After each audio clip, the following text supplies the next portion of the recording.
Because so many in our culture have made marathon running a part of their lives, we no longer marvel at their capacity to run 26 miles. 90% or more of those will finish New York today, and we will not be surprised. But more than ever, we can marvel at the uniquely uplifting atmosphere of this event. The spirit of kinship and support millions of New Yorkers will offer today to marathon superstars like Grete Waitz, 7-time winner of the event, to Rob DeCastella and Orlando Pizzolato, and to the thousands of others who follow in their footprints. ABC Sports presents the New York City Marathon, 1986. There is a look at First Avenue in Manhattan. It has been raining intermittently in New York City since about 5 o'clock Eastern time this morning, but now a heavy fog which had enveloped the city appears to be lifting just a little bit. We may be headed toward a day a little bit warmer than most marathoners would like to experience, and the humidity will be thick despite the fact that the fog is lifting. Good morning. I'm Jim Lampley. Welcome to our 6th year of ABC Sports live coverage of an event which represents one of our most challenging and difficult undertakings of the year, but more to the point, one of the most challenging and difficult undertakings of a lifetime for the 20,000 or so runners who now wait on the shore of Staten Island. You could talk all day about the diversity of this event. Some of the runners make their living from 26-mile races. Some of them will make their one and only such journey today. It's a local event. In fact, among those of us who live and work here on the island of Manhattan, you are hard-pressed to find anyone who doesn't have a friend or relative or business associate in the race. But it's also an international event with entrants from all 50 states and 80 foreign countries. And as we begin to focus in on the favorites, it's important to keep in mind that favorites don't always win marathons. Too many things can happen along the way. Here now, an introduction to 4 of the top men, 4 of those whom we expect you'll be seeing during the course of the day. The 2-time defending champion in the race is 28-year-old Italian Orlando Pizzolato, whose victories here came against weaker fields than the one he'll face today. It is unlikely he will be able to charge from far back in the field again, because the man he is most likely to chase, Australian Rob DeCastella, is regarded as the strongest of all marathon runners. For DeCastella, the question is how much can he bring to his 3rd major race of the year. His winning time in Boston 6 months ago ranks 3rd on the all-time list, 2 notches above Roble Jama of Djibouti. Jama may be in ideal position to steal a victory here. Faster than Pizzolato, more well-rested than DeCastella, but his only previous marathon this year was disquietingly slow. The local hero, and a man with 2 impressive New York finishes behind him, is Long Islander Pat Peterson.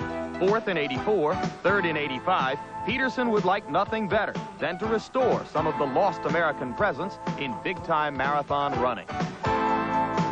Our studio-based expert on the men's races is always Marty Liquori. And Marty, we've seen some crazy races here in New York. Especially the last 2 years. 2 years ago when Orlando Pizzolato won the race after stopping 8 times on a very hot day, people thought it was a fluke. He came back incredibly the next year and won the race again after passing 51 people in the second half of the race. Because of that, we've had to institute a Pizzolato watch and try and get back in the pack to find out where he is. But even though he's won 2 years in a row, he's not considered the favorite by most of the media and the runners here. The favorite is Rob DeCastella. Quite simply, the most consistent marathoner in the last decade. So he is here, and this weather today seems to be favoring him. Pizzolato, most people think, will only win if it's hot. He's never won any other marathon except the last 2 years where it's been very hot. Roble Jama, the Djiboutian, has run fast times, but he has never won a race, like his countryman Ahmed Saleh, who was 2nd here last year, 2nd last week in Chicago. So he's not a winner. The same thing with Pat Peterson, the American. He hasn't won a race yet. He's moved up a step each of the last 2 years. According to his coaches, he could get 2nd here. He's one of the best Americans now. Yes, and of course we should keep in mind that Pizzolato had never won a race before a couple of years ago. So there are at least 3 men who can be considered legitimate possibilities to win the men's race. But on the women's side, most of the attention focuses on the one superstar who has dominated this event in a way few sports events have ever been dominated by one athlete. If it's New York, the favorite must be Norway's Grete Waitz, who has won this race 7 times. At 33, Waitz may still be improving, as evidenced by the personal best time she posted in London this spring. If she can overcome a summer bout with a knee injury, Weitz will hold a psychological edge over challenger Lisa Martin of Australia. At 26, Martin is still growing into the event, but she proved her ample talent with a fast win at the Commonwealth Games in August and a second-place finish here last year. And it isn't necessarily a two-woman race. Italy's Laura Fogli has been a consistently high finisher here and has the experience to step into the breach should Weitz and Martin break each other down. Fogli's victory at Pittsburgh this year has given her new confidence, but she'll need it to match the superior speed of Weitz and Martin. And again, our studio-based expert on the women's race is the woman who won it in 1974, Kathrine Switzer. Kathrine, how do you see it? Jim, I see the women's race today shaping up to be the most visually and tactically exciting of any New York City Marathon we have seen yet. As you said, Grete Weitz has won this race an amazing 7 times, and that's under the best competition in the world often and under the most incredible kinds of conditions. And interestingly, though, that Lisa Martin, who is also very, very competitive because she has won the Commonwealth Games Women's Marathon, the first Commonwealth Games Women's Marathon, has the confidence now to go against Grete. Grete saying that she can finally beat Grete. She has the confidence to do it, that she knows now that she can come from behind, stay with Grete, and win to the end. Unfortunately, we're not going to see many of the top American women runners here because they were, earlier this month, qualifying for the World Championships in the Twin Cities Marathon. But between Lisa Martin and Grete Weitz, I think we can see a very good head-to-head duel. All right, and both Lisa Martin and Grete Weitz are out at the starting line, as are the other 20,000 who run. There is a look at the finish, right adjacent to the famous restaurant Tavern on the Green in Central Park in Manhattan. Coincidentally, just about 150 yards or so from where our studio is situated here on the west side of Manhattan. We'll be going out to the starting line when we come back.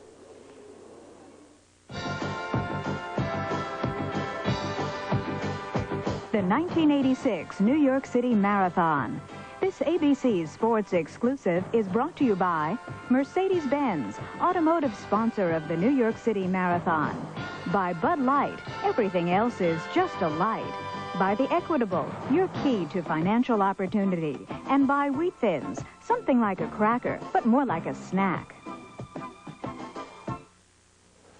That starting line on the Staten Island side of the Verrazano Narrows Bridge is quite a distance away from us. In addition to the 3 of us who cover the race from here in the studio, there are 3 more of us who will be covering the race as it happens out on the course. One of them is distance running expert Larry Rawson, who will cover the men's leaders from a special vehicle. Larry, what's the weather like? Well, Jim, for the 20,000 athletes here, the weather today is truly a mixed blessing. Those runners behind me right now have been facing rain this morning. It, for the moment, has abated here at the starting line, but the forecast is calling for showers all afternoon in the New York area. It was a drizzle much of the time here. The wind is expected to come out of the southwest. It is that direction right now at about 10 or 12 miles per hour. That will be a plus for the runners, as it will help push them through about 75% of the course directly at their backs. The negatives, well, temperature and humidity. The temperature ideally for good marathoning is around 45 degrees, give or take a few, with low humidity.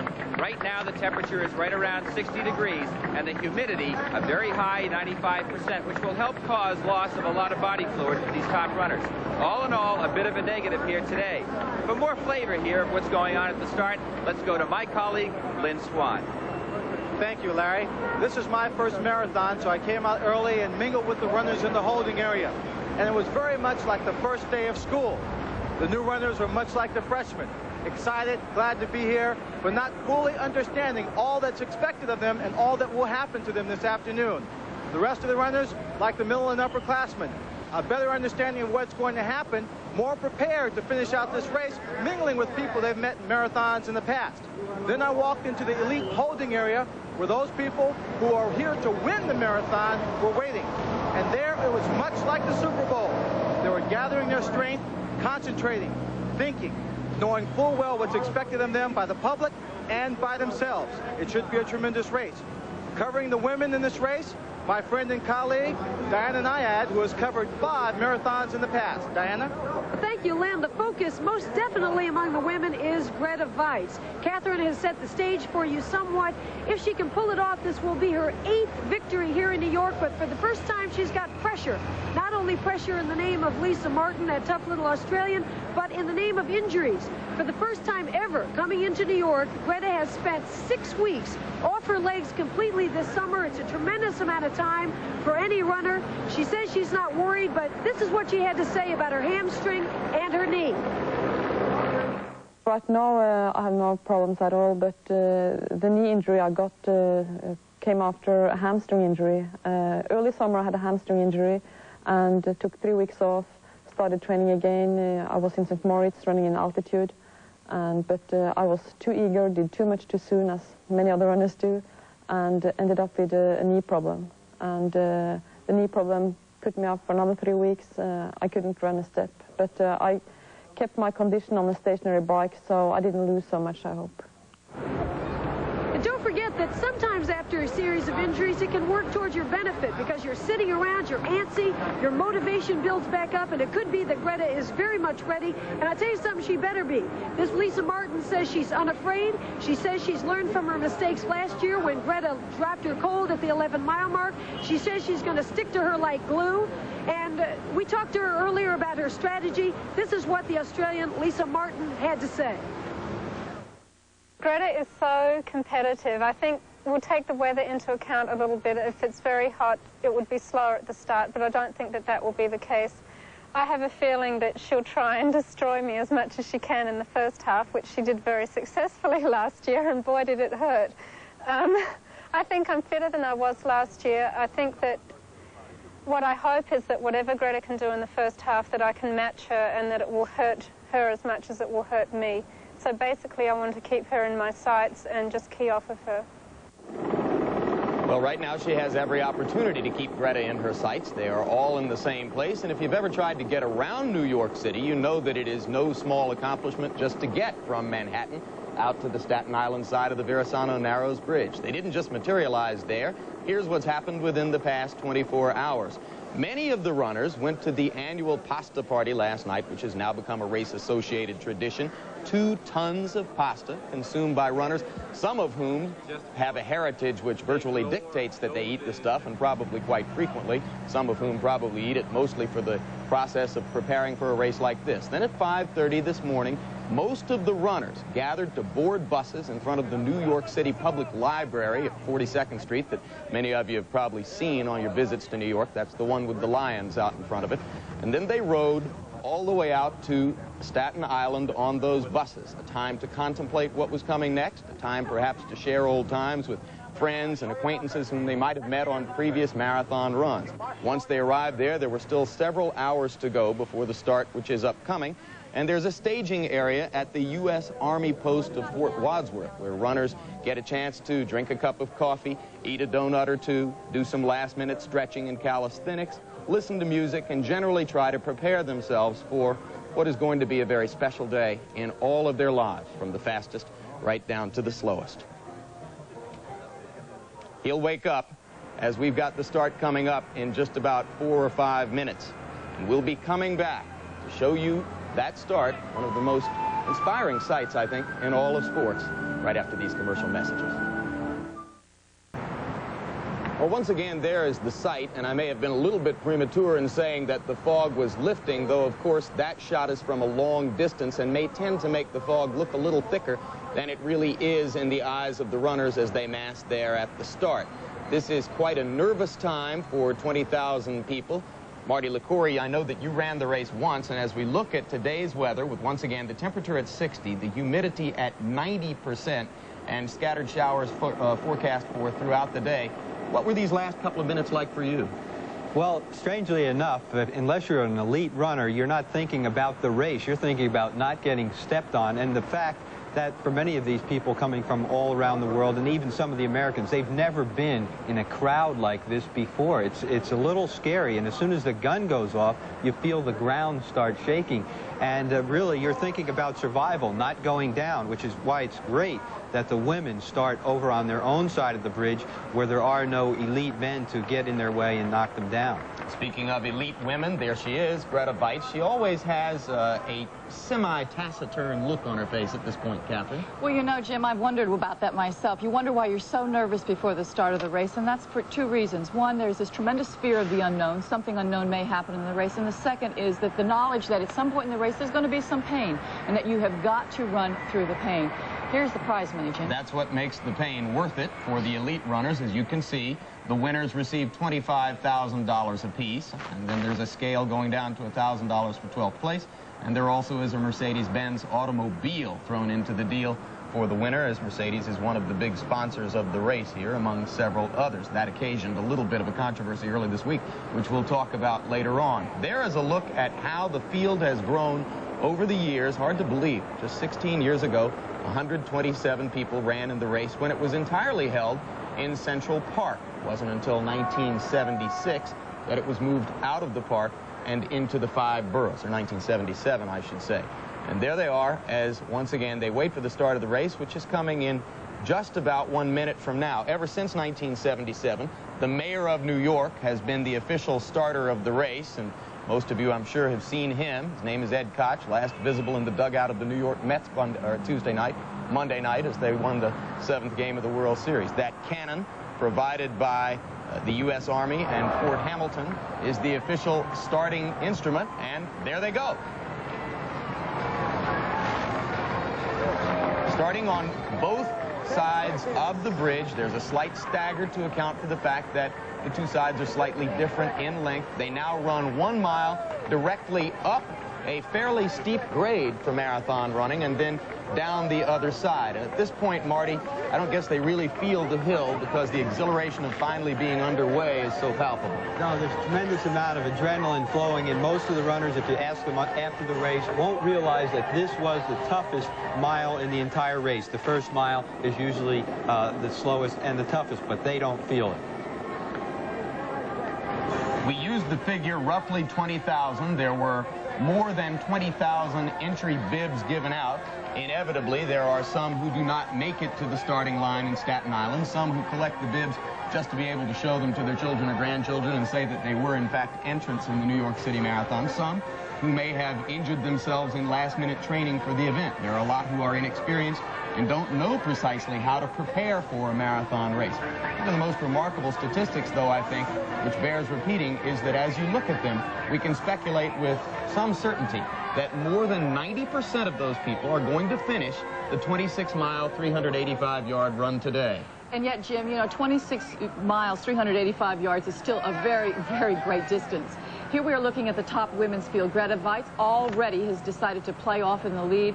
On her right, her left, our right, in black and white is Lisa Martin, the Australian. And tucked in right between the two of them, stockier of the 3 women, is Laura Foley from Italy. Those are the 3 who we expected to see at the start. There's a good close-up look at the very thin Lisa Martin, a former 400-meter hurdler who made the almost astonishing transfer from intermediate hurdling to distance running just a few years ago. And there are the early men's leaders, Marty, as they take off. And I think we do, in fact, see Roble Jama right back there in the middle of the shot, back just a little bit. Look at the Mets uniform right behind Jama. He must wonder if he's in another world, having come from the nation of Djibouti to run here in New York. Well, that's Gary Finelli, who's become an institution, and some say should be an institution, who has a new getup every year. He's a 2:20 marathoner himself, but he runs New York every year kind of as a joke. One year it's Ghostbusters. This year he's the Mets, and I understand he threw out a baseball just as the gun went off, and he's right in there tucked in between De Castella and, as you say, Roble Jama. But Pizzolato, #1, is taking the lead. He's changing his tactics from the last 2 races here in New York.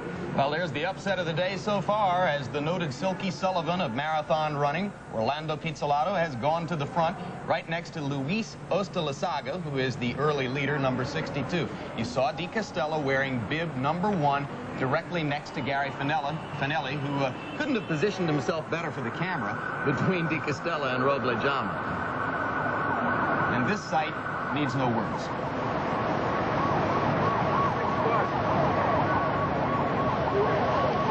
Check it, I meant to say De Castella #2, of course. Pizzolato is the man who is wearing #1, and De Castella, as I mentioned, #2, directly next to Gary Finelli, who is next to Jama. It's interesting that you've done that, because all week people have been referring to De Castella as the #1 man in the race, and I think we've seen Orlando going out to say, hey, I won it 2 times, I'm here, I want some respect. He ran second in the European Championships, and in that race he stayed up on the pace. He was one of the leaders, and some of the people around him have said he's got a newfound confidence. He does now believe that he can go out with the leaders in the race, run the first half of the race hard, and hang on to win. So if I were De Castella, I would be very surprised at this, that he's right up there on the pace. Well, Orlando has never run faster than 2 hours, 10 minutes, 23 seconds, which is 2.5 minutes slower than the time De Castella posted at Boston earlier this year. But Pete Salato has been quoted this week as saying he's ready to run 2:09, and if somebody's going to beat him, he better be ready to run faster than 2:09. Certainly many people feel that his performances in the heat were worth much faster times. To just sum it up, Pizzolato was second in the European Championships, but felt that he wasn't quite peaked for that. He expects to run better and be sharper here in New York.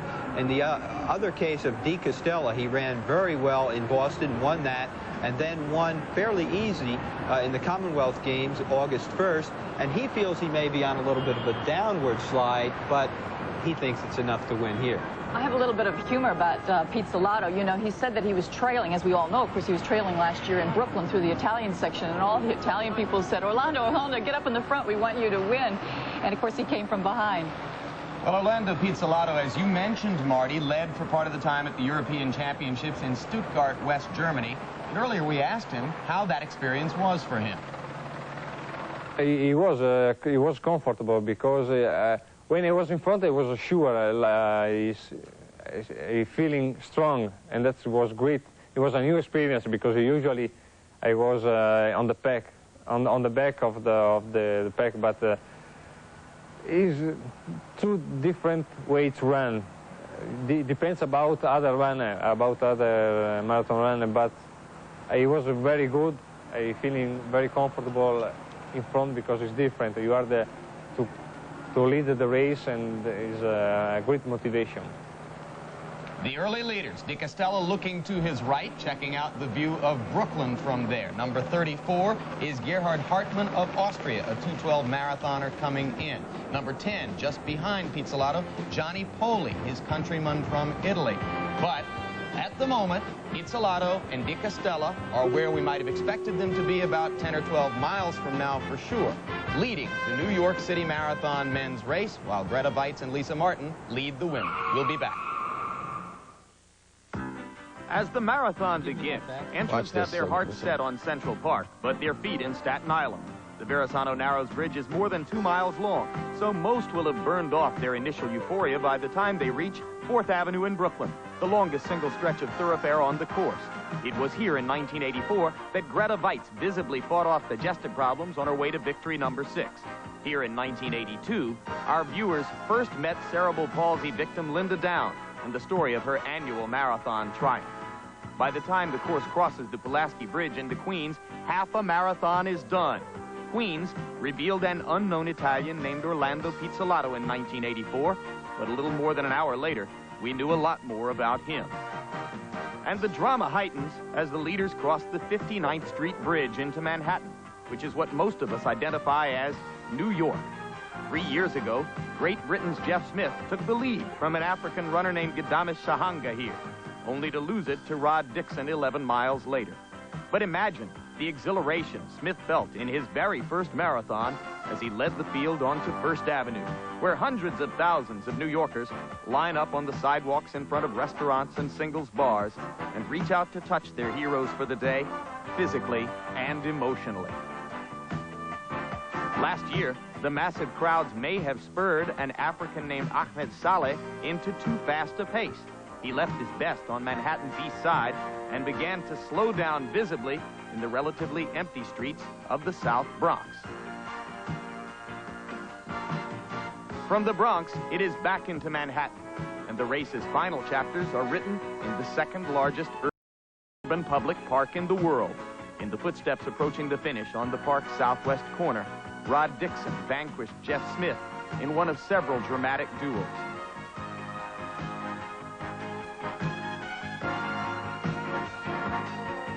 Alberto Salazar once became the fastest marathoner in the world.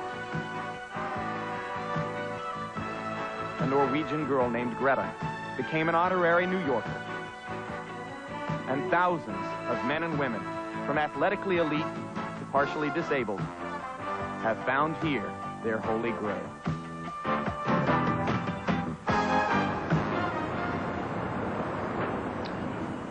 And there is a look at the women's leaders. As you can see, the three favorites have separated themselves from the pack. Weitz on the left, Martin on the right of your screen, and right behind them, Fogli. Yeah, Laura Fauli is very interesting because she is part of that top Italian contingent training with Orlando Pizzolato in Ferrara, Italy. They have an elite training center there. It's much like our Eugene, Oregon. And she is the one that is just off behind the two of them in the white with the blue shorts. Close to our camera, of course, is Elisa Martin, and she's running very convincingly. But Greta looks like she's just very, very calm and relaxed. You know, I have never seen Greta so serene as I've seen her this week before the New York City Marathon. They have just run their first mile in 5 minutes, 44 seconds, and that's uphill. That's up the toughest hill on the marathon course. And by my estimation and on an approximate pace course for this race, that puts them right on schedule for a course record. And about a minute ago, you saw the Verrazano Narrows Bridge entrance sign flash behind their shoulders as they turned off of the bridge. They're now on 4th Avenue in Brooklyn, which is the longest single stretch of thoroughfare to be occupied by the runners during the race. And look, of course, there are no cars along the side of the route. The New York City Traffic Department does a remarkable job of marking the entire route so that no cars will be parked. If you have the misfortune of putting your car there on the night before the marathon, you will find it in a compound in the Bronx the next day, and you will pay a pretty penny to get it out. And there's a look at the men's leaders. Now, a few moments ago, Walt Adams, who was wearing number 57, a 26-year-old runner from Richmond, Virginia, had separated himself from the pack and was about 20 yards in front. But now Adams begins to drift just a little bit back toward the large pack of runners you see behind his shoulder. And when a runner does this these days, Marty, particularly in the early stages of a marathon, we are conditioned to believe that perhaps big sponsorship money has something to do with it. Yes, either that or the race itself will sometimes pay one of the runners to go out and set a fast pace, and that has happened today. It's incredible that all of those runners are up there after passing through the 2-mile mark in 9:28, which projects out to about a 2:06 marathon. But there are so many people that are willing to go with the pace. Surprises me a little. I thought many of them were talking before the race of saying, let Di Castella go out and let's let Jama go out and run in the back of the pack, and when people are dying, pick them up and earn as much prize money as possible. A lot of men were conceding the win to one of those two men, but as of now, they're all staying right up on the pace as Di Castella checks back as far as 20th place. Number 34 is perhaps the Orlando Pizzolato of this year, a European who could pull a big upset, Gerhard Hartmann of Austria. Well, right now, let's go out to Larry Rawson as he covers the men's leaders from short range. Larry? Thank you, Jim. It's interesting what's going on out here. Of the 11 top finishers in the 1984 Olympic Marathon, 4 are no longer running the distance, and of the remaining 7, 4 are in this race today. Led by Roble Jama up there, who you've been identifying, and Rob Di Castella. Back in the pack, Jerry Kiernan from Ireland and Peter Fitzinger, who won our 1984 Olympic trials. The first mile, 5 minutes on the nose. The second mile, 4 minutes and 25 seconds, if you can imagine that. An amazing time. The third mile, they've passed 3 miles in 14 minutes and 20 seconds. The very fast pace continues. The crowd lining the race course, as you can see here. The wind conditions still boosting them along as we head down 4th Avenue here. Larry, how about the rain? Is that bothersome for the runners at this point, or is it just not raining at all? I would say about a half an hour prior to race time. Larry, what, in your estimation, if you can still hear me, would account for the rapid pace at this point? I think Pizzolato set the standard early on, much to our surprise, when he went up his fourth in real effort along.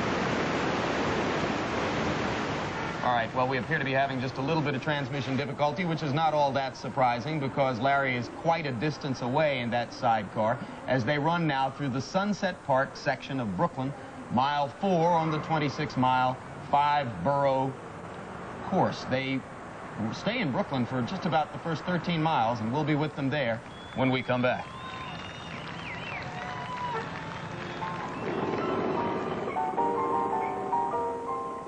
The 1986 New York City Marathon. This ABC Sports exclusive is being brought to you by Kemper Financial Services, a concern for your future. By General Electric, at GE we bring good things to life. And by Mercedes-Benz, automotive sponsor of the New York City Marathon.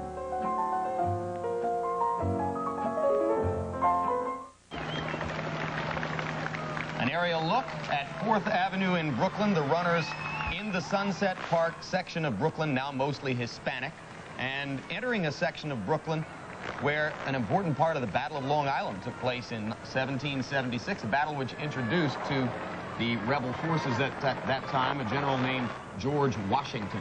Women's leaders after 3 miles, Vites, Martin, and Fogley, and they've reached the point now where, as you can see, the men's and women's fields are beginning to converge, so there will now be probably, Catherine, some men runners who will latch themselves on to these women leaders and hope to be pulled along to a good pace. That's right. One of those men over there is going to be Jan or Arold, one of Greta's brothers, who are very, very supportive and with her here along with her husband, Jack. Jack, her husband, is not running, but they are in the race, and Jan or Arold will try to find her along this point just to give her some words of encouragement.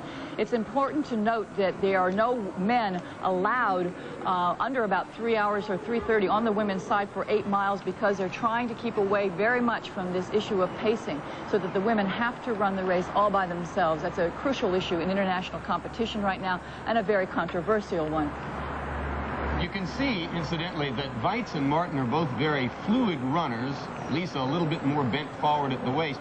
Laura Fogley tends to sort of waddle along. She does not have a very fluid style. But Catherine, I think we're able to make contact right now with Diana Nyad on the vehicle which is covering the women's leaders. Diana, do you hear me? Yeah, Jim, are you able to hear me? Yes, I certainly can. Okay, listen, I've got 3 things for you. First of all, what you just said about Laura Fogley is exactly right, and it's partly because of the pace. She is struggling a little bit in the back, although she wants very much to keep in touch with both Lisa and Greta. My suspicion is if she can hang there even halfway through, it'll be good for her.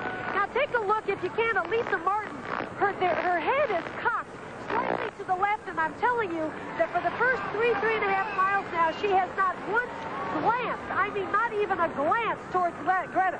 She's trying to keep the pressure off herself and keep cool. And another thing is that Greta, even though they are all running right side by side right now, Greta is the one who sets, she is the dominant one. When she moves an 1/8 of an inch to the right, the other 2, like little mechanical soldiers, just drop right in with her. She's the one setting the pace. She's the one deciding which tact on the road they're going to take. And I tell you something, I've got the best seat in the house. It's a great race so far. All right, thank you very much, Diana. A little bit earlier this week, we spoke to Lisa Martin about her most significant marathon victory so far, earlier this year at the Commonwealth Games.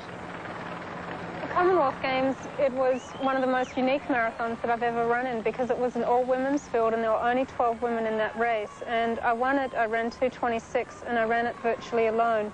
And I think the best thing from that marathon was that I learned that I can run without having to have men around to pace me if need be, that I can do it alone.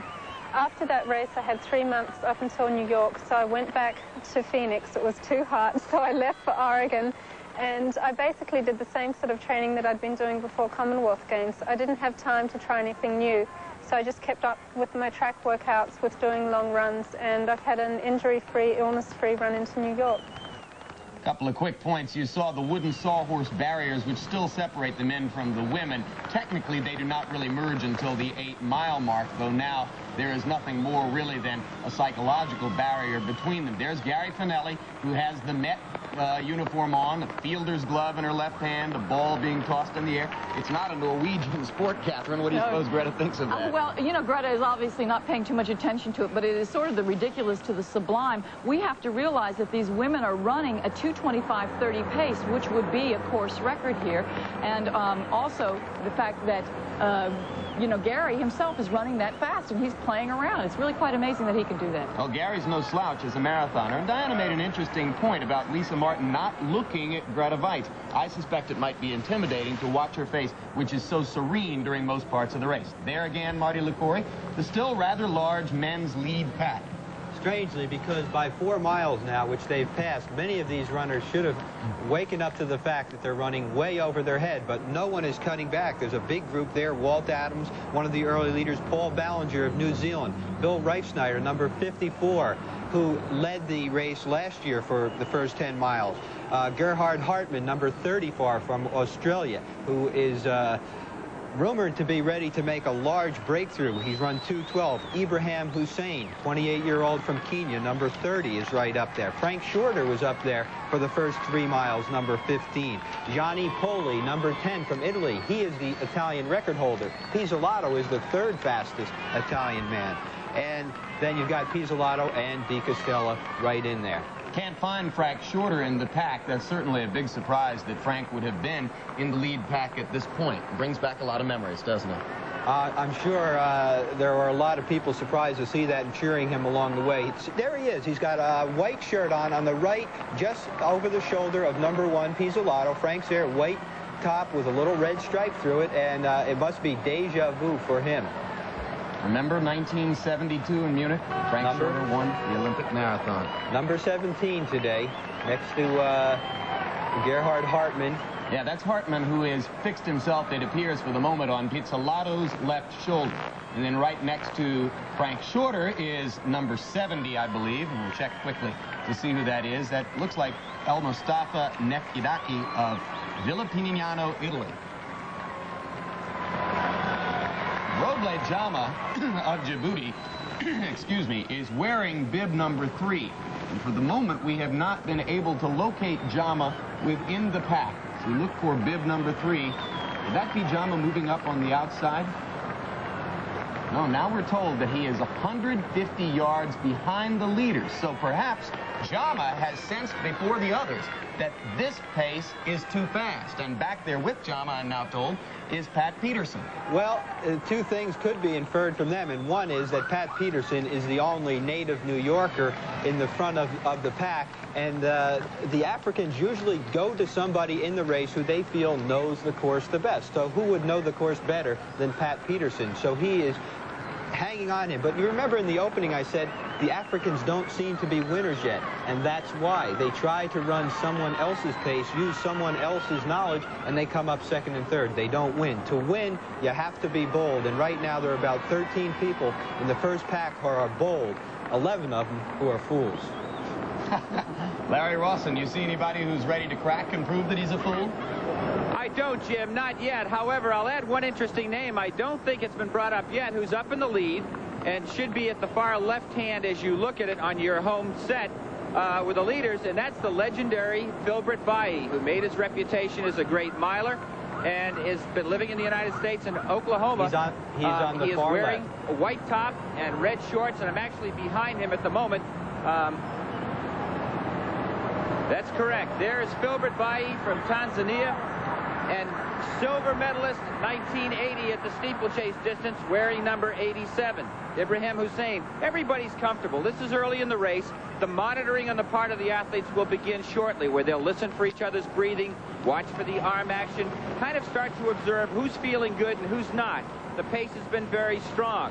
We've been averaging around 4 minutes and 53 seconds per mile. To get the 2nd mile, they ran that in 4 minutes and 25 seconds downhill.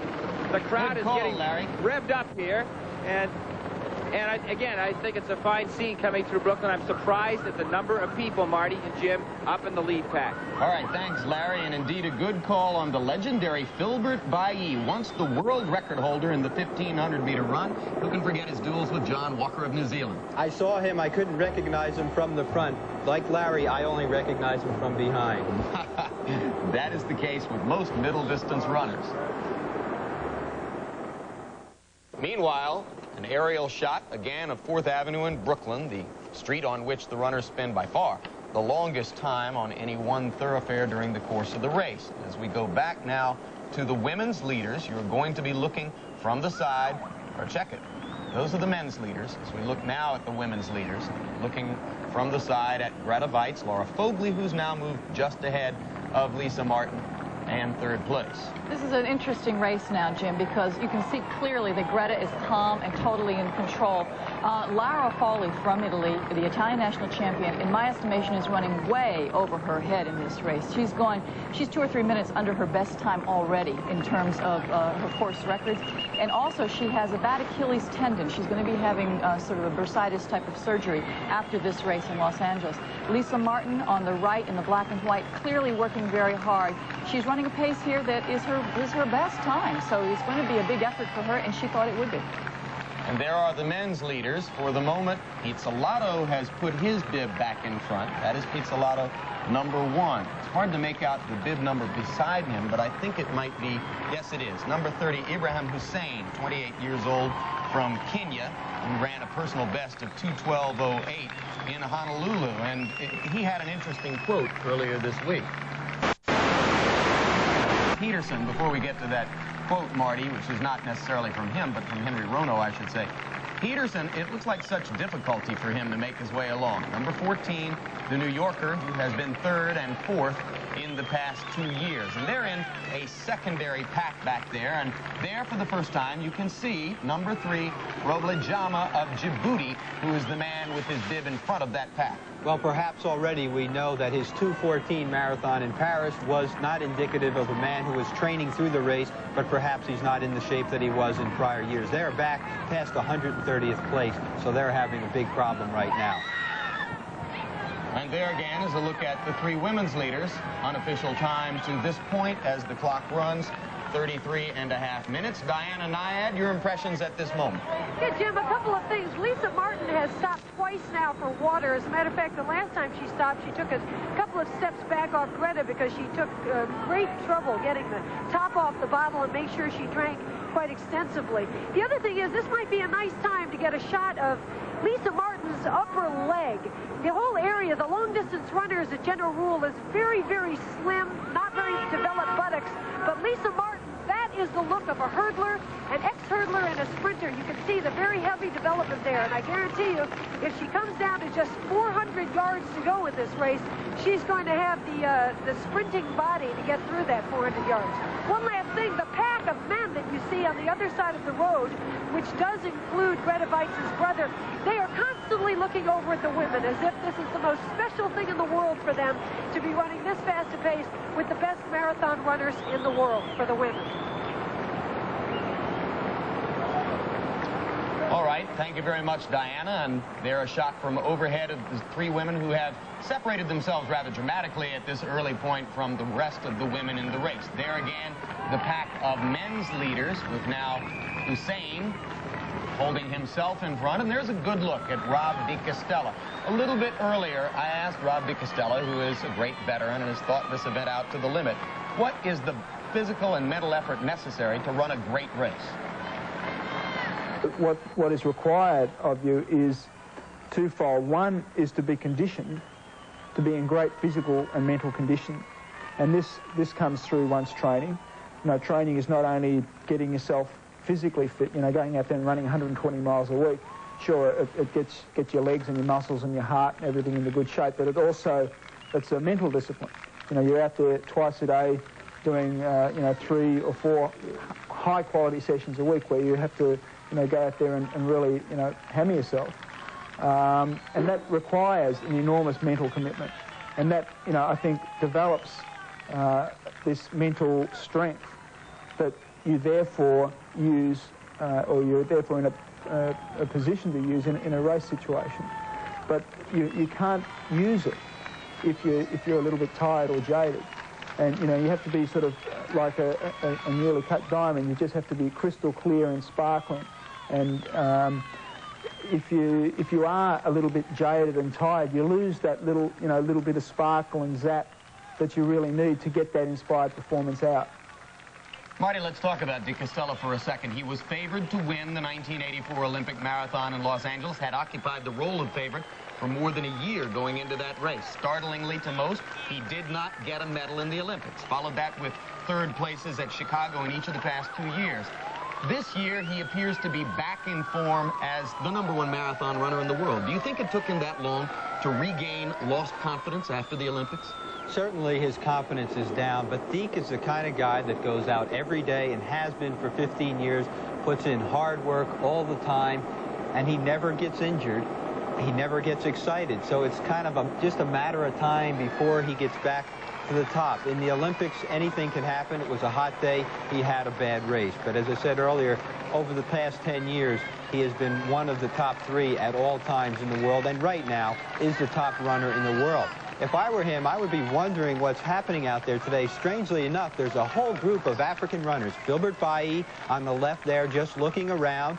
Ibrahim Hussein, Alfredo Shahanga, African athletes who are moving up to the marathon. Former world record holders in the mile like Bayi, and he knows that they're not in this seriously. They won't be able to last till the end, but they're messing up with the pace of the race. It's been very fast and uneven. They're slowing down a little bit now to about 2:08 marathon pace. And at the 8-mile mark, they are in the Fort Greene section of Brooklyn, a mixed ethnic neighborhood. It's one of the many neighborhoods that make up the patchwork of New York's largest borough, and that close-up shows you exactly where they are, right next to the Williamsburg Bank Tower, which is a major landmark for the runners. In fact, they stare at it if they look up for just about these first 8 miles of the race. So that is one psychological turning point. They now go past the Williamsburg Tower. It is no longer the center of their vista as they look forward, and they begin to look forward to the next horizon, which is indeed the next big sight mark on the course, about 5 miles or 6 miles away, the 59th Street Bridge, entering Manhattan. There is Grete Waitz, Lara Fogli just behind her, and Lisa Martin on Fogli's right shoulder, as the two of them have more or less switched positions in the last few miles, Catherine. And that's right, Jim. They have just passed mile 6 in 33 minutes, 28 seconds, which is still a 2:26 marathon pace. Now, of course, that's a pretty good time for Grete, but it is superior, way over her head time for Lara Fogli, and she's looking very good, and it would be a best also for Lisa Martin. I'm really surprised to see Lara up here, not only because of her injury, but she seems to be picking up. She's looking smoother and better, and she is now off Grete's shoulder. Reached in easily for her water there, but Lisa keeps sort of dropping back a little bit.